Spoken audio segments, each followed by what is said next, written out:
All right. We are here at Nightcap with Décima. Como quisiera ay, que tú vivieras. How How are you? I'm good. I'm good. How are you? I'm amazing, super chill. You know, like I've always been to this cafe, like get coffee, but now I'm like sitting here having an interview. So hey, How was your day so far? super chill. I actually just got back from rehearsing, so for my concert that's coming up. Oh, cool. We'll talk about that concert in just a little bit. Just a little. So you're a Latin pop singer here in Chicago. What are your favorite songs that you like to? I know you've covered a few songs in the past. What is your favorite song to cover? Si no te hubiera sido by Marco Antonio Solis. Ooh. That's my favorite, just because it's super old and it's Marco Antonio Solis to begin with. He's just like amazing himself, and the song is. I think it's one of my best covers. I don't know, and then also because I changed it up a bit. You know, it's not like super stuck to the original simple cover. Kind of try to make it my own. Yeah. So what do you do to make it your own? Like, what is the Decima, twist? Well, first of all, if it goes really fast, we slow it down. If it goes really slow, we speed it up. So that's kind of like me and Oscar, my producer, that's kind of how we work. That's like the first thing we try to do and see if it works. And then also just the sounds themselves that we use, you know, like we try to incorporate like R&B, like hip hop / electronic sound into like baladas from Marco Antonio or Juan Gabriel and such.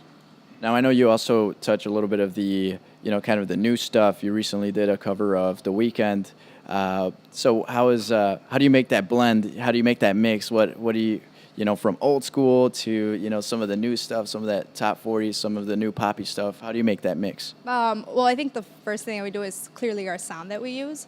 So the sound that I try to kind of use the same sounds, but also just the fact that, I'm singing them. So there's because also like with covering like Starboy by The Weeknd and then covering Marco Antonio Solis, what I did for Starboy was I blended in some Spanish into it, just like for Needed Me for Rihanna, I blend in the Spanish. So it's like it's kind of my way of like mixing it together.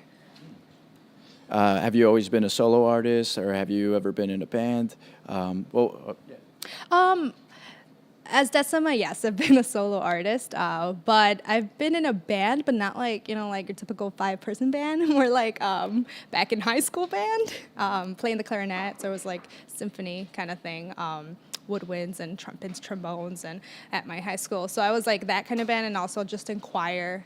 So I've always been in a group and doing my solo stuff on my own, just like myself, until I met Oscar. And then he was like, oh, we gotta take it to the next level. And I was like, okay. And where do you get your inspiration or your influence in music? What did you have, like maybe one of your parents play music? What was that influence like, or who was that?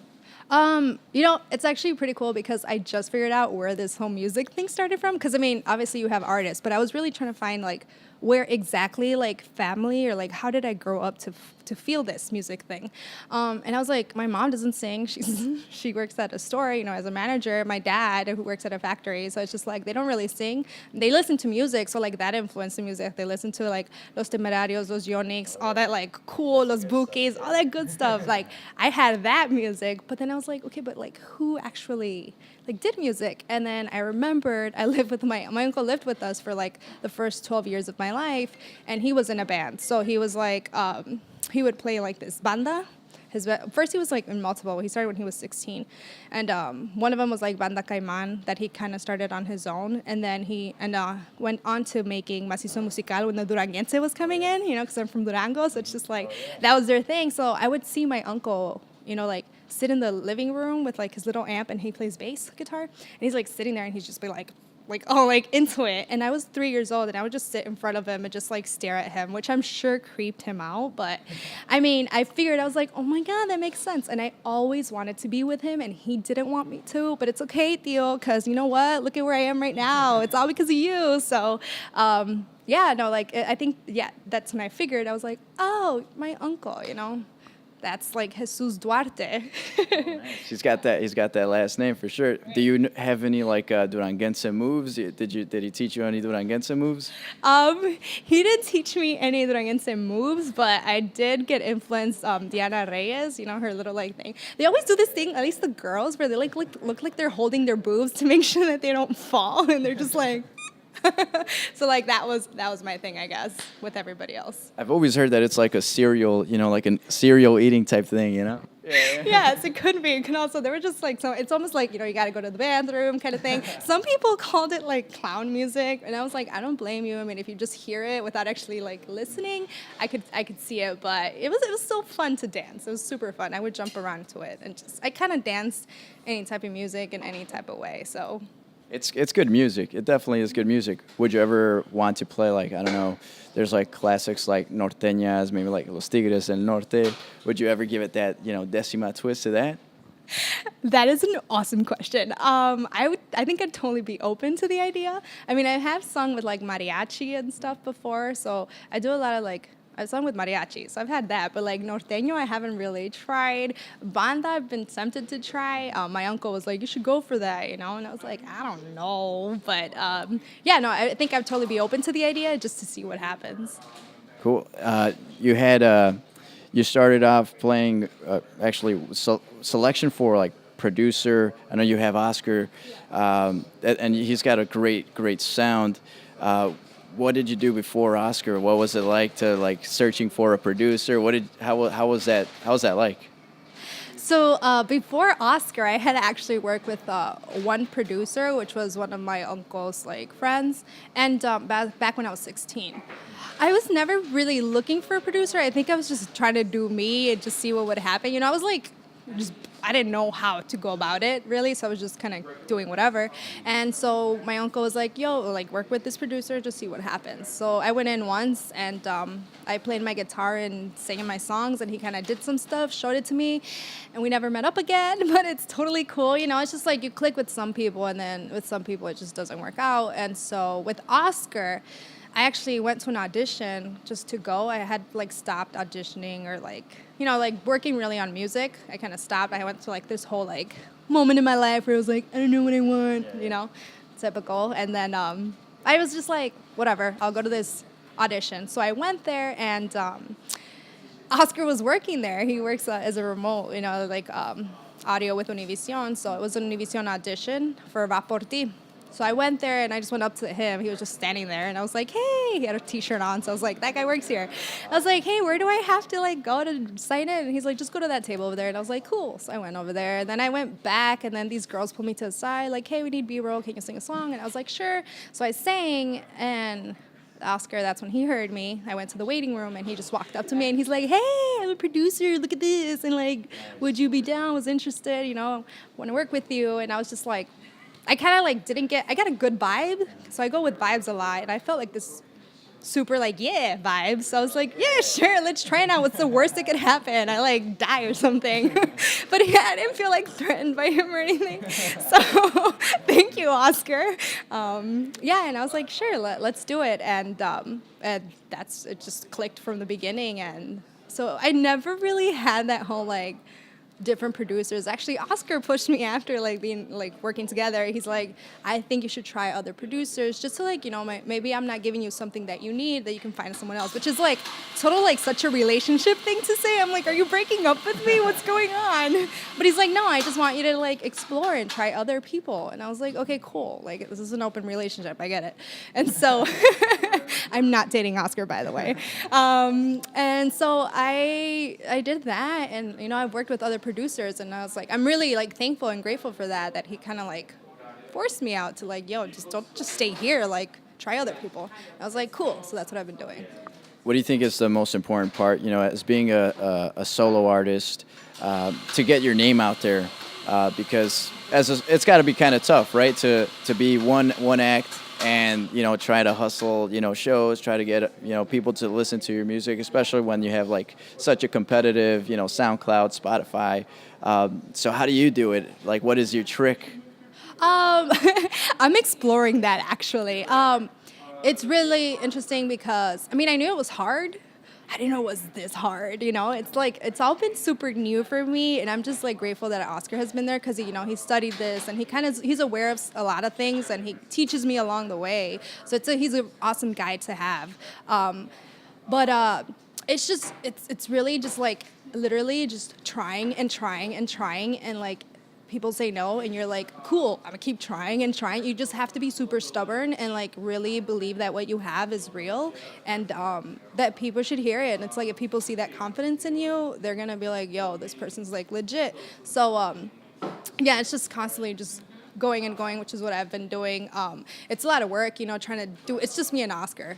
You know, we're just like, we get like people like his sister, you know, like awesome people that, you know, are into the arts and stuff. And so we get that awesome help from the side. Thank you guys. But it's mostly like me and Oscar. We're just like the brains behind everything. And it's a lot of hustling, a lot. Well, yesterday or not too long ago, you performed at for Univision. Tell us about that experience. Yeah. So I performed at the Familia Yogar Expo, which is hosted by Univision at UIC Pavilion this past few days, and it was very interesting. I've performed in front of crowds. I'm exploring and trying to find my audience, you know, like that's what you're doing. Mostly when I'm exploring my own sound itself, it's just like a lot of discovering. That's what I'm doing. So the show was like, I went up there and did my thing, but I mean, most of the people were like older people. They got really excited when I sang the Marco Antonio Solis cover, but like when I showed them my like EP music, I sang one of the songs from my EP, you know, it's all in English, and they were kind of like, what? And then I was dancing like weird moves, and so, I mean, it's just very interesting for them. I think they were ready for it, but they were definitely still sitting there and watching me, so I guess it totally worked. But no, it was super exciting, and I still like get like nervous / excited when I perform, so it's like, and it was really awesome, and no, I'm excited. It was exciting. What do you do to prepare for a show? Is there like earlier today? I mean, just before this interview, we had to like do these like theater tricks. What do you do to prepare for a show? So before a show, I kind of like have the jitters, so I do this thing where I just shake and I'm just like, and I like scream like that, like, la, la, la. So I do that, but I do a lot of like, you know, breathing, just like breathe and just like chill, you know, like to calm myself down. So first I let go of all that like energy or try to like, you know, get a little bit out because then sometimes it's too much and I can't like even stand still on stage. And then just like breathing.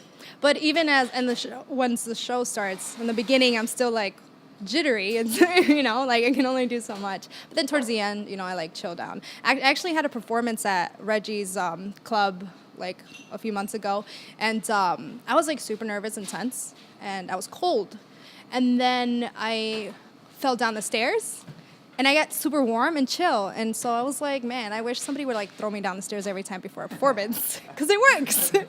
Yeah. Well, they say, well, what is it, like humiliation kind of like makes you kind of like, that's like the biggest standard. So after that, so you actually fell down the stairs? Is that what you're saying? Yeah, I totally did. And it wasn't on purpose. It wasn't 'cause somebody tripped me. I was wearing heels. It was dark. I didn't see there was a step. And I just like fell. And like all these people, the crowd, just saw me fall. And like, I mean, they tried to pick me up. And but I was just like, I'm okay. It's fine. And I felt like this rush of like heat in my body. And I was like, okay, now I'm ready.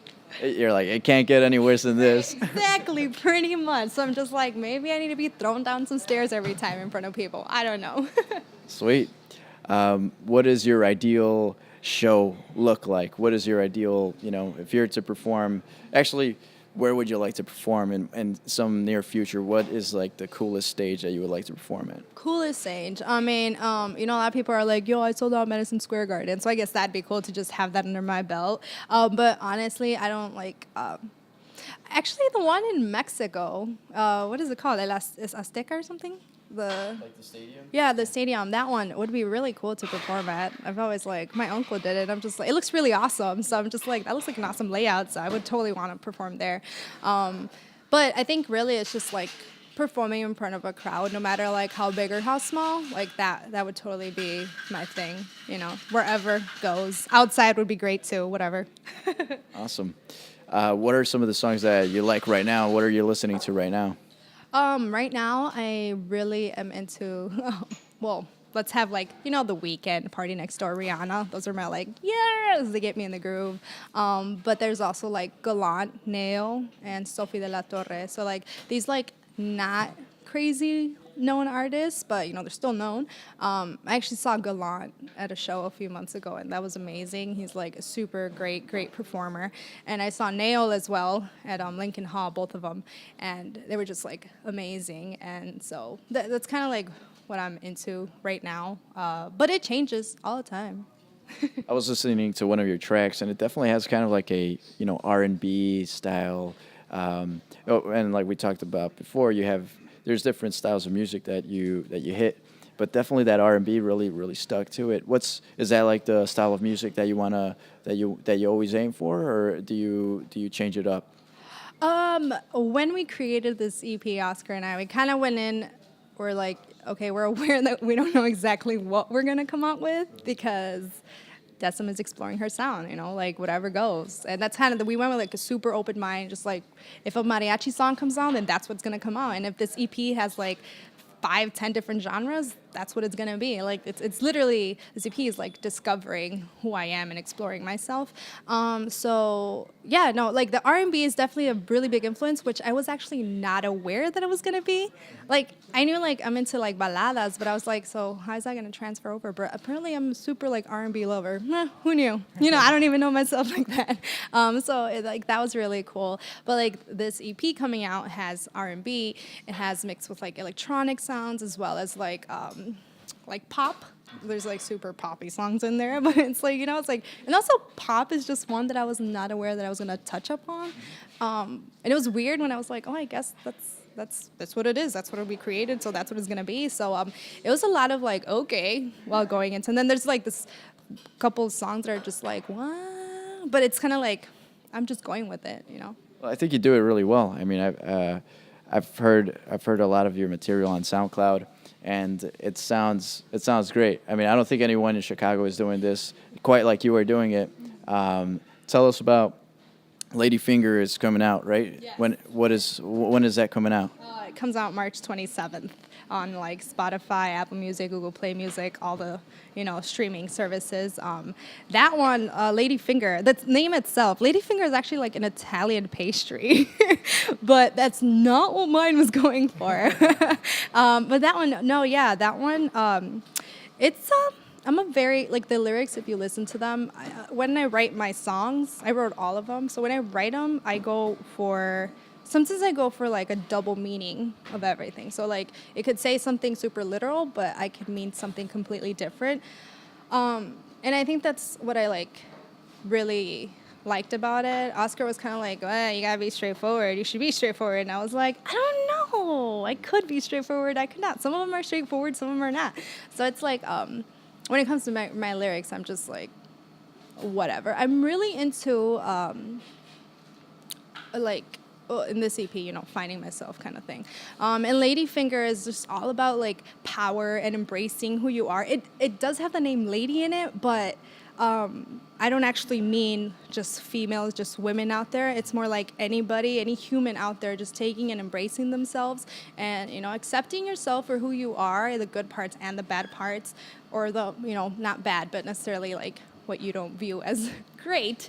So just embracing every single part of you and loving yourself for the way that you are and the way that you're coming out. And just like even the artwork itself for Ladyfinger has a lot of meaning behind it. I don't know if you've taken a look at it, but it's just like a hand like this. Yeah. And it's actually the letter D in sign language.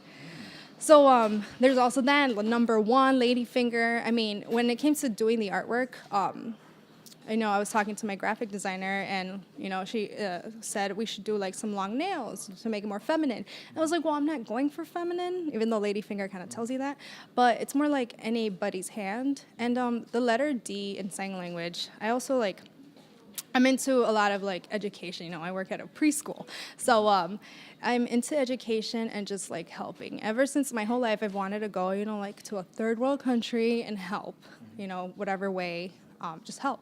And I realized later on that I don't have to go to a third world country. I could start in my own neighborhood, in my community. So the school I work at is actually the school I used to go to school, in elementary school. So and it's really weird because like my teachers are not my coworkers, and I get the whole different side of it. So yeah, no, the lady finger, you know, just like the D in sign language, you know, like I want to explore that and like somewhere in the future create some kind of like foundation or something that goes around helping, you know, schools and children. There's a lot of like, you know, right now with CPS, just like taking cuts, budget cuts like crazy, and just you know, getting rid of like the arts and the music, and like these kids are like hungry for that and they need it, you know. I actually do an after school program, a choir after school program. I mean, I call it choir, but really we do like theater, choir, dancing, everything. And they just performed a few weeks ago. And my goal in that is just like having like this place for kids to like be confident and accept themselves in front of a crowd, and, you know, be who they are to the audience, and just like have confidence. And so there's a lot behind me, I guess. When you're working with these young kids, how do you ever incorporate music when you're like teaching them, or? Definitely. My preschoolers, so the teacher I work with, you know, she does like let's learn about this. We're going to learn our letters and our sounds. And then they need breaks in between, obviously, because their brain can't handle so much. So in charge of that, I dance with them. I sing to them. Sometimes I bring my guitar in and I play with them. We have like little instruments in there, and we explore an instrument like every week or something. We learn the name of it, and like they kind of get to like explore the instrument themselves. And, you know, I let them kind of play it however they think it should be played. I don't tell them how to play it. I just want to see like, what is your mind? Like, how do you play this instrument that you've probably never seen before? And it's like really cool to like see how excited they get about all that stuff. What's the goal you want to meet by, you know, the end of your career? Probably maybe not to be like extremely well known for my music in itself, but I want to like inspire people to help each other in their community, and not to try like bring each other down kind of thing. So like just to see me as more like, whoa, this girl was up there, you know, singing and dancing and, you know, entertaining people, but she was also like on the side helping out her community, not forgetting where she came from, and like at the same time bringing in people to like help her help each other. So that's kind of what I'm going for. It's like, you know, like some artists just like, or at least how you see them, it's just like their music and that's it. But there's more to artists because we're all like humans. So we all have like a different purpose behind us. And I feel like that would be what I would want people to see. Awesome. So your next show is at Sub T, right? Yeah, it's at Subterranean, March 26th. Doors open at 7:30. Yeah, I'm going to be performing there. I'm pretty excited. I'm performing with Lil Debbie, Demrick, and One Ton. A lot of like rappers and stuff. I don't rap. Don't expect me to rap. I mean, I can try it, but whatever. No, yeah. So that's my next show. Tickets are definitely on sale, and you could learn. The easiest way to go about that is just going to my Instagram, which is at It's Décima, ITSDECIMA, and there'll be a link right there where you can just get your tickets. Awesome. Well, make sure to follow Décima. Where can we get follow you for your new music releases? SoundCloud, Spotify. What do you have? So for my Instagram, which is like where I post most of my stuff, it's at It's Décima, ITSDECIMA. Spotify, all that, like Google Play Music, I'm under Décima. For SoundCloud, it's soundcloud.com/Décima Music. Or you could just find all this other stuff on my website, which is decimaworld.com. You'll find everything: YouTube, Facebook, Snapchat, Twitter, which I'm still trying to get to. You know, I'm a bad Twitter person. I like have to ask my 14-year-old sister, like, how do I do this? How? Like, how do you Twitter? You know, like, there's just some, like, I'm like, what? You know, like, I'm 24. I should, like, know these things. But, you know, some of them just fly by. Cool. Well, thank you so much for meeting us here at Nightcap, and we're super excited for your next EP, and we'll see you at Sub T. Yeah. Awesome. Thank you so much for having me. Bye. Your voice calls for me while I pour more in this cup, make my phone ring, but I just don't give a